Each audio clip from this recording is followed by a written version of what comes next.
The views and opinions of the guest do not necessarily reflect the views and opinions of BODS Mayhem Radio Network, its staff, affiliates, or sponsors.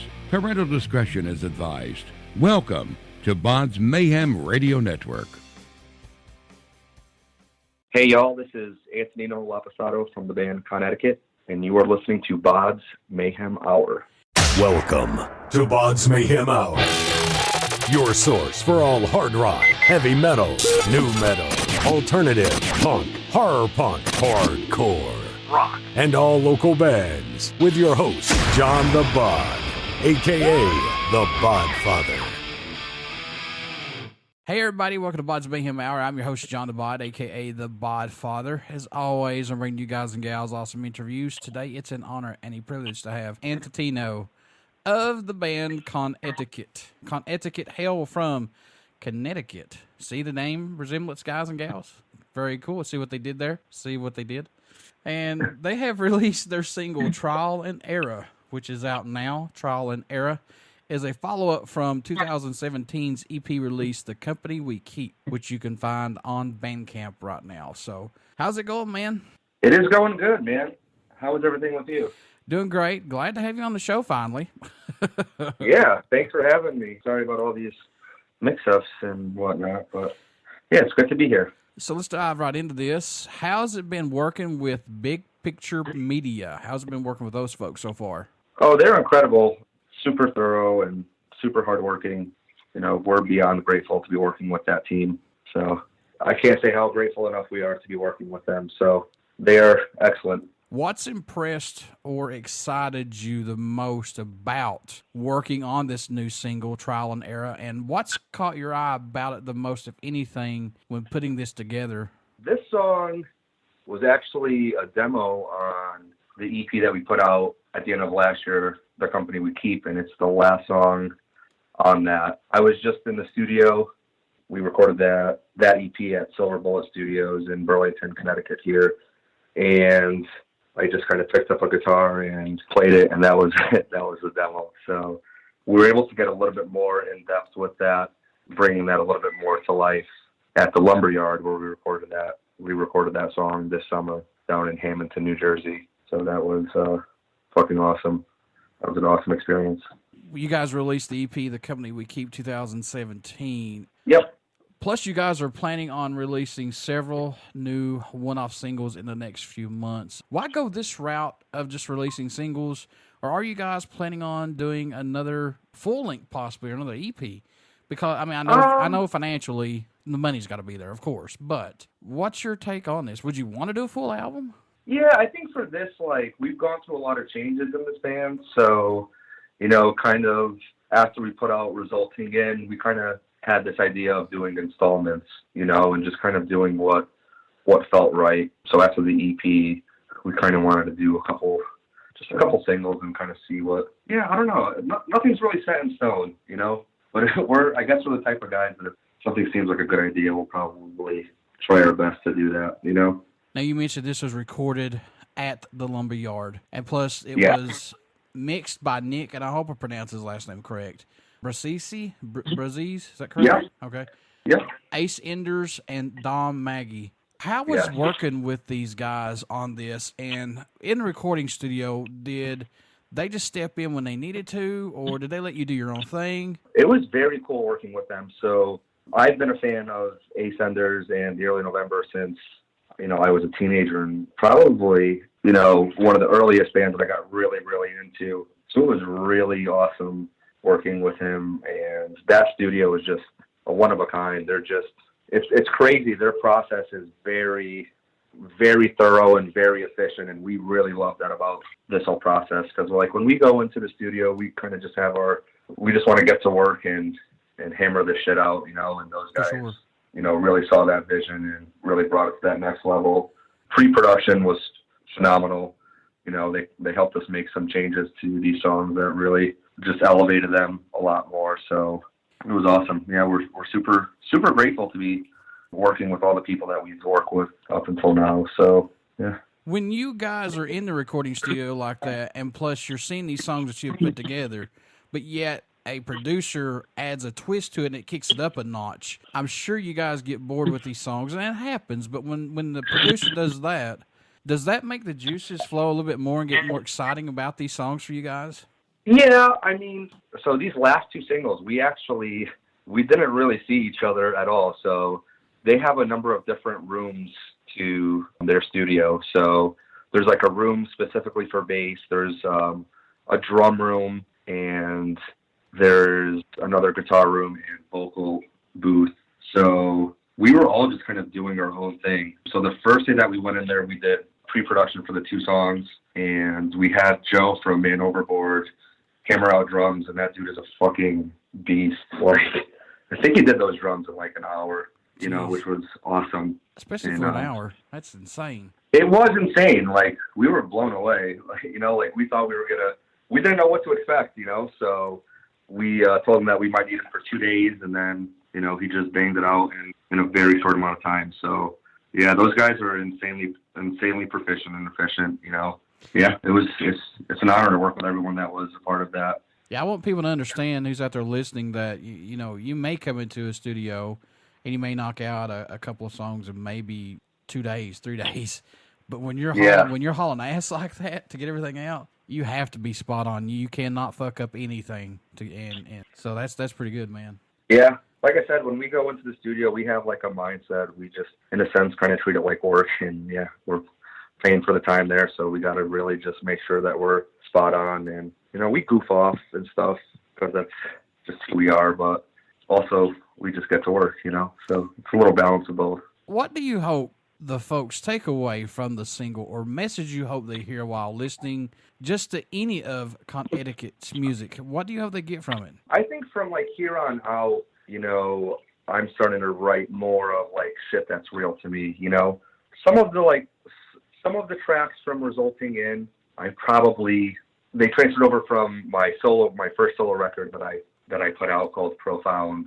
And some of those songs were kind of catered to kind of fit into a genre, you know? So that's something that I try to not really focus on. I don't really want to write about relationships or shit like that. You know what I mean? Like, I'm happily married. None of that shit is really relevant to me anymore, you know? Mm-hmm. So now I just kind of write about, I feel like all the latest stuff that we're working on is just like working through being a weirdo. You know what I mean? Yeah. So just fucking brain is weird, man. And especially a creative brain. It's like a blessing and a curse, you know? So times when it's like bad, that shit sucks. And just like reminding yourself that you'll get through it and push through it and trying to stay positive.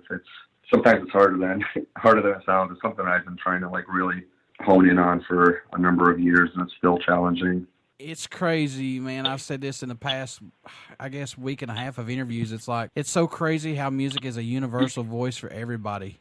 Yeah, for sure. You know, when I wrote Trial and Error as that demo, that's just like, I think I wrote that last year, and the winter usually sucks, man, especially in New England. It gets fucking cold and it gets dark, and I feel like that just kind of puts the amplifier on, you know, seasonal depression too. Agreed. You know, to the max. So yeah, same way here in Kentucky, man. I hate this. It's like get dark at 4:30 and I get off at 4 o'clock. You know, it's like yeah, well, shit sucks. It does.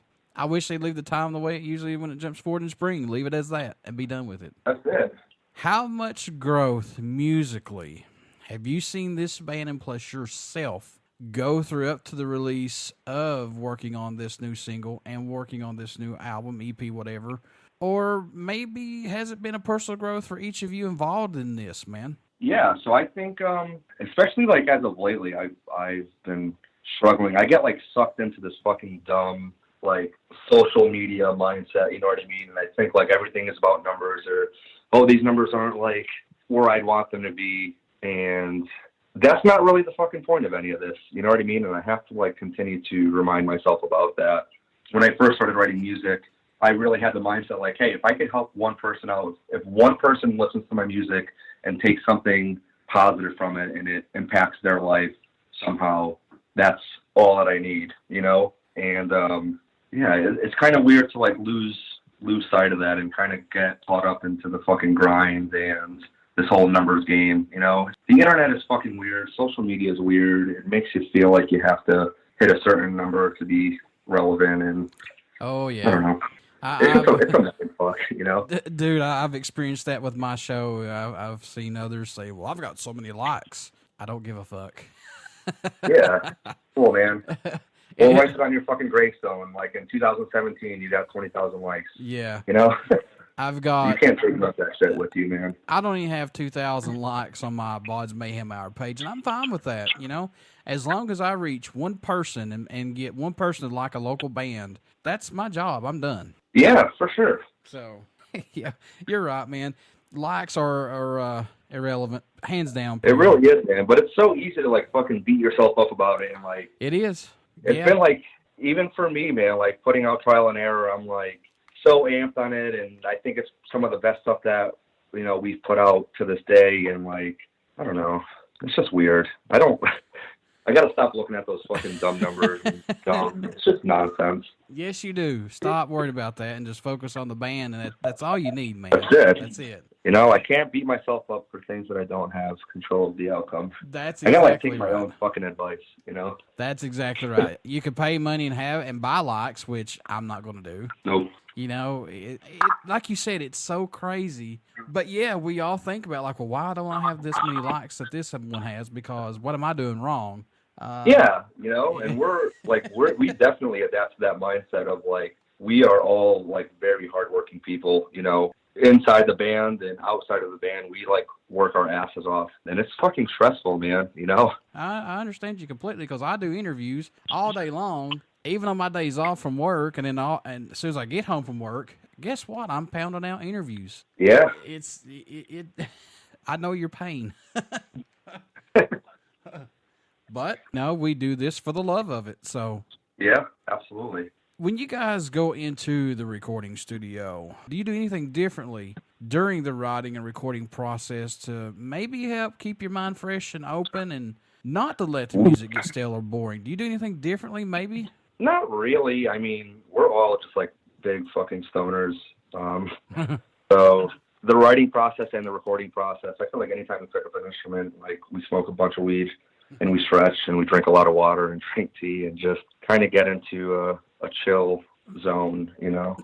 So what can fans expect at a show from Con Etiquette? What are they going to get when they come and see you guys who have not got to see you live as of yet, possibly? Yeah, we give it like everything, man. So when you're listening to our music, that's definitely us expressing ourselves to our core. But, you know, seeing us live and play those notes, you can really see how this shit affects us. You know, it kind of just like takes over us. You know, we just like to while out and just have high energy sets every single time. And sometimes we play in front of like 10 people, and it's like, sometimes that's discouraging, but we still give it everything every single time, you know? So whether you see us and you're one of 10 people or you're one of 300 people, you're going to get the same show every single time. And we give it our all. This shit comes from our soul. It comes from our heart. It comes from deep within us. You know, this isn't really something, it is a hobby, but at the same time, I feel like we're made to do this. Like we have a purpose. And I oftentimes just feel like compelled to do music, you know, not like an option for us. Do you like the digital era of recording albums to get music out quicker? And plus now we have social media to reach out to more fans to help you guys get out there more who have not got to hear of Con Etiquette. Do you like do you like this that we're living in now, or? Yes and no. Like I like that it's accessible, you know, and it's everyone's streaming music now. I think it has affected the attention span in a way, you know, you could have any fucking song at your fingertips in the drop of a dime, and you can skip that song and go on to a completely different genre if you want to. So it's cool that it's accessible. As far as like social media, I feel like that shit's just like a fucking scam, you know what I mean? Like over the last few years, it seems like they're just like looking to generate an income, these platforms, you know what I mean? If you're not like paying them, like your shit's not even going to where people that follow you would see it, you know? So that's kind of a bummer, but I get it. It's a fucking business. But yeah, I don't know. Do you remember the first song that you ever really like fucking loved a lot and not being able to like find that song for like the longest time? Like when I was 5 years old, I heard Barbara Ann by the Beach Boys and I fucking freaked out and I couldn't find that song. Like it was just like, you know, I grew up in a house of Sicilian immigrants. Like that, we weren't finding any fucking music, you know? Yeah. Like who is this? And then like I was in PE doing like jump ropes, and I heard that song again like a year and a half later, and I freaked out, and I was like, yes, I fucking love this song. What is this? Tell me what this is. I need to hear it on repeat for the rest of my life. Yeah. Yeah, again, there you go. There's the universal language of music. Like, there's probably 4-year-olds that have, like, the capacity to, like, know what song they like, go steal their parents' phone, hop on YouTube or hop on Spotify and go find that fucking song, and that's wild, you know? Or they just get on their iPod or iPad and they just make their own jam themselves. Then they make millions of dollars after that. That's a disappointing thing to me. It's for sure. Yeah.